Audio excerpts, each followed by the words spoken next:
뉴스 속으로 훅 파고듭니다. 훅뉴스 CBS 심층 취재팀 김승모 기자 나와 있습니다. 어서 오세요, 김 기자. 네, 안녕하세요. 주식 얘기를 가지고 오셨어요? 네, 요즘 주식에 대한 관심이 엄청나죠. 네. 동학 개미운동이라는 말까지 나오고 그야말로 광풍입니다. 그래요. 코로나19 사태로 경기 침체인데도 주식 시장은 계속 끓고 있어요. 네. 직장인 10명 중에 7명이 올해 주식 투자 경험이 있다. 네, 그렇습니다. 이렇게 답을 했을 정도니까 저만 없네요. 오늘 훅뉴스 주식 관련 얘기 어떤 겁니까? 며칠 전 경찰이 정부 출연 연구기관 한 곳을 압수수색했는데요. 주식 투자와 관련이 있는 분위기입니다. 주가 조작 연루 의혹까지 제기된 정부 연구기관 얘기인데 오늘 훅뉴스에서는 그 내막과 의혹을 전해드리려고 합니다. 정부 연구기관이 주가 조작에 연루됐다. 이건 보통 문제가 아닐 텐데 문제의 연구기관 어디입니까? 예, 한국전기연구원이라고 전력사업과 전기 이용 분야 등을 연구하고 개발하는 정부 출연 연구기관입니다. 1976년 한국전기기기시험연구소로 출범해 2001년부터 한국전기연구원으로 불리고 있습니다. 한국전기연구원. 근데 네. 여기서 어떻게 주가 조작 의혹이 불거지는지 저는 선뜻 이해가 안 가는데 압수수색까지 받았다면서요? 네네. 경찰청 중대범죄수사과가 지난 7일 한국전기연구원 안산분원을 압수수색해 일부 연구원들이 사용하는 컴퓨터 하드디스크와 자료 등을 확보해 분석 중입니다. 네네. 그러니까 연구기관이다 보니까 저희도 이제 연구비 횡령 등이나 부정 연구 이런 비위 그렇죠. 의혹을 확인하나 싶었는데 네. 이게 아니더라고요.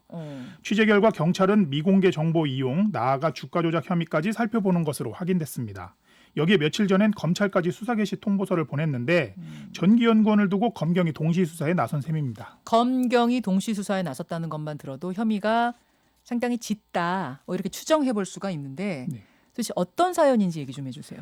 네, 발단이 된 건 전기연구원이 개발한 한 기술입니다. 이 기술은 민간 업체에 이제 이전이 됐는데요. 네. 연구 성과 발표와 기술 이전 등을 알리는 과정에서 해당 업체 주가가 크게 올랐습니다. 그 과정에 전기연구원이 구성원들이나 또는 그 특수 관계인들이 부당한 방식으로 이득을 챙긴 게 아닌가 수사기관이 의심하고 있는 겁니다. 그러니까 자기들이 기술 연구를 해서 연구원들이 네네. 굉장한 게 나왔어요. 그럼 그게 민간 뭐라고 됩니까? 실생활에 쓸 수 있게 돼야 되니까. 그렇죠. 그걸 뭐라고 해야 되나요? 이제 그 기술 효과를 좀 극대화하고 경제성, 시장성 등을 그렇죠, 고려해서 그렇죠. 민간 기업에 이전을 할 수 있고. 그래서 민간 기업으로 넘어가게 되면 그 민간 기업의 주가가 뛸 거 아니겠습니까? 근데 그 과정에 이 연구원들이 연루가 됐다. 라고 의심을 하고 있는 거죠, 지금. 조금만 자세하게 어떤 기술입니까? 이 기술은 빛으로 암을 정확하게 진단하고 표적 치료할 수 있게 한다는 기술입니다. 그러니까 차세대 암 치료 방법으로 꼽힐 수 있는데 전기연구원은 2018년 3월 이와 관련한 내용을 보도자료로 배포해 대대적으로 홍보했습니다. 네. 당시 언론에서도 물론 크게 주목했고요. 당시 뉴스 보도 내용을 조금 들어보시겠습니다. 2018년 3월. 네. 한국전기연구원은 빛에 반응하는 물질인 광민감제를 이용해 암 부위에 복광경 방식으로 빛을 쪼여 암세포를 없애는 기술을 개발했다고 밝혔습니다. 고출력 LED 광원과 반도체 레이저를 이용하는 이 기술 개발에 따라 효율적으로 암을 진단할 수 있는 것은 물론 생존율이 매우 낮은 췌장암과 담도암의 치료 효과를 크게 높일 것으로 기대됩니다. 빛으로 암을 치료한다. 이거 생소해요. 그리고 관심을 받을 만한 내용이죠. 그러니까요. 이게 전문 용어로는 더 복잡하더라고요. 예, 이게 전문 용어로는 이제 복광경 기반 형광 영상 광역학 치료 기술이라고 하는데요. 네. 전기연구원이 내놓은 당시 보도 자료를 보면 이제 아까 보도에 나왔지만 빛에 민감하게 반응하는 광민감제가 암세포에 선택적으로 이렇게 쌓이는 성질을 이용하는 겁니다. 사람 몸에 광민감제를 넣고 암세포에 이게 축적이 되면 이후 내시경으로 특정한 파장의 빛을 쏘는 거죠. 네네. 그럼 활성산소가 나오면서 암세포만 골라 파괴하고 치료한다는 기술입니다. 그러니까 왜 항암 치료할 때 암세포만 죽는 게 아니라 다른 세포까지 그렇죠. 죽는 게 문제잖아요. 근데 암세포만 정확히 타겟팅을 해서 죽일 수 있는 네네, 암세포만 그렇습니다. 딱 죽일 수 네네. 있는 그런 기술이니까 상당한 기술이네요. 네.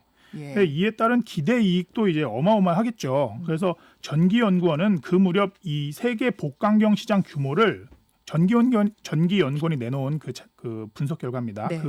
그 무렵 세계 복광경 시장 규모를 8조 3천억 원, 세계 광역학 치료 시장을 3조 7천억 원으로 추산하면서 경제적인 기대 효과도 클 것이라고 홍보했습니다. 이런 엄청난 기술을 민간 기업에 이전을 했다는 거잖아요. 네네. 예, 그러면 당연히 그 민간 기업의 주가는 크게 오를 수밖에 없을 테고요. 그렇죠. 그 업체가 어딘지 얘기할 수 있습니까? 네, 한국전기연구원이 처음 보도자료를 낼 때는 기술 이전을 받게 될 업체를 굳이 밝히지 않았습니다. 뭐 전기연구원이 나서서 그 업체를 띄워주고 뭐 아니면 주가 조작 그런 의혹을 받을 필요도 없는 거죠. 그러네요. 예, 네. 저희도 마찬가지고요. 하지만 어떤 업체인지는 당시에 곧바로 알려지게 됩니다. 아니 아무 데서도 알리지 않았는데 왜 어떻게 알려졌어요? 네, 보도자료 안에는 이해를 돕기 위해 형광 복강경 복합 광원장치 시제품 그 제품 시제품 사진이 있는데요. 시제품 사진을 연구원 측에서 내놓았는데 저거군요. 지금 이제 저희도 사진을 준비를 했는데 유튜브와 레인보우 앱을 통해서 확인하실 수 있도록 네. 그 당시 보도 자료 뿌렸던 사진입니다. 맞습니다. 그래서 사진 왼쪽 아래 보시면 네. 모자이크 처리를 저희가 빨간 원으로 표시를 했죠. 네. 모자이크 처리를 한 부분이 있는데 이게 해당 업체 로고가 이제 노출된 상황입니다. 저희는 모자이크 처리를 한 거고 지금 모자이크 처리 김승무 기자가 한 거예요. 그러면 네, 저희 팀이 한 거고 원래 사진은 로고가 있는 겁니다. 그러면은 좀 유심히 이 보도 자료를 본 사람들은 이 기술 이전 받는 업체가 어딘지를 한눈에 알 수 있었겠네요. 네, 그렇죠. 그리고 해당 업체를 특징주로 소개하는 기사가 이제 연이어 나오기도 했습니다. 보도자료 당일 오후부터. 예. 그러면 주가가 바로 치솟았습니까? 네, 그래서 보도자료를 배포한 시점을 전후해 주가 변동을 저희가 좀 살펴봤습니다. 네. 해당 업체의 주가는 2017년, 그러니까 보도자료는 2018년 3월입니다. 네. 근데 해당 업체의 주가는 2017년 12월 초에는 5,000원 미만대를 좀 이루고 있었습니다. 예. 그러다 업계 안에서 이제 이 기술 이전 소문이 은밀히 돌았고 차츰 주가가 올랐다고 합니다. 주가가 올랐습니다. 분포상. 그리고 보도자료를 낸 당일에는 전 영업일, 그러니까 3월 19일 날 보도자료를 배포했는데 네. 그때가 월요일입니다. 그래서 네. 전 영업일 지난 16일 금요일이 되는데 그때와 비교하면 주가가 무려 30% 가까이 뛰어올라서 22,450원이 됩니다. 보도 자료 방금 전에 그거 나가면서 주가가 30%가 하루에 뛰어요. 네. 와, 결국은 저 업체가 그 기술 가져가는구나 이 소문이 나면서 그 기대감에 주가가 오른 거군요. 그렇죠. 그런데 이제 이 기술 이전 상용화를 통해 다양한 암 수술 분야로 확대해 국민 삶의 질 개선에 크게 기여할 것으로 기대한다. 이게 이제 전기연구원의 설명이었는데 네. 일반적인 암 치료에 활용하기에는 한계가 있다는 논란 또 이어지게 됩니다. 모든 암 치료에는 활용할 수 없다는 거예요? 네, 이 기술이 빛에 민감하게 반응하는 광민감제를 사람 몸에 투여하고 암세포에 축적되면 특정 파장의 빛을 쏘는 거라고 말씀드렸잖아요. 네. 그런데 광민감제에 도달할 수 있는 레이저 광의 그 투과 깊이가 뭐 수밀리미터에 불과하다는 지적입니다. 그러면은 근육 깊숙이 자리 잡은 암들 있잖아요. 네. 장기 깊숙이 자리 잡은 암들은 이게 잡아낼 수 없다는 얘기네요. 그렇죠. 이제 그 논란이 장기나 근육, 뭐 혈액과 같이 깊이 들어가 있는 곳은 이게 과연 효과가 있냐 이런 논란이 있다는 거죠. 그러면 한계가 있는데도 불구하고 좀 전기연구원이 업적을 부풀린 거예요? 그런데 이게 이제 기술적인 기대 효과는 뭐 논란이 지금 있긴 한데 저희가 이거를 가지고 뭐 맞다 틀리다 지금 저희가 말씀드릴 수는 없는 어렵죠. 거고 다만 한국전기연구원은 자체 개발한 이 기술을 적극적으로 이제 홍보를 한 거고 그 기술을 이전받은 민간업체 주가는 크게 올랐다는 점은 저희가 이제 사실로 확인을 해봤습니다. 지금 경찰과 검찰이 수사를 하고 있다고 아까 말씀하셨죠. 네. 일부 연구원들이 이 과정에서 연루, 즉 부당한 이득을 봤다는 정황도 잡았습니까? 그 수사의 뭐 내밀한 수사 상황까지 정확히 저희가 이제 파악을 하기에는 조금 어려움은 있었고요. 근데 우선은 연구원 일부 직원들이 공개되지 않은 정보를 악용했을 가능성에 무게를 두고 있는 분위기입니다. 그게 무슨 말이에요?